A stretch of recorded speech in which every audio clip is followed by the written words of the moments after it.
Mother's day উপলক্ষে আমরা একটু বেরিয়েছিলাম আর গিয়ে দেখলাম বেশ কাবাব ঝুলছে। বোন অমনি বায়না জুড়লো কাবাব খাবো, তাই নিয়ে চলে এলাম হাফ প্লেট 80 টাকা। এখানে এই চুটকি চুটকি 6টা পিস দিয়েছে, সাথে দিয়ে দিয়েছে একটু চাট মশলা, 2টো পেঁয়াজ আর 3 টুকরো লেবু। চিপে নিলাম, ওহো সাথে ধনেপাতার চাটনিও ছিল।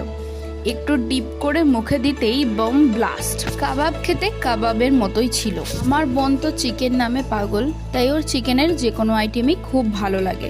ওর আঙুল দেখে কোনো লাভ নেই। তবে সত্যি বলতে আমার কথা মানো তো বাড়িতে সলিড চিকেন নিয়ে এসে নিজে ঝলসে খাওয়া অনেক বেটার। কারণ 80 টাকায় এরকম চুট্টি চুট্টি কাবাব খাওয়ার থেকে তো নিজেরা তৈরি করে খাওয়া অনেক ভালো। আমি এখানে মাকেও একটু চাটনিতে ডিপ করে খাইয়ে দিলাম। যাকে ওভারঅল খারাপ ছিল না, ভালোই ছিল।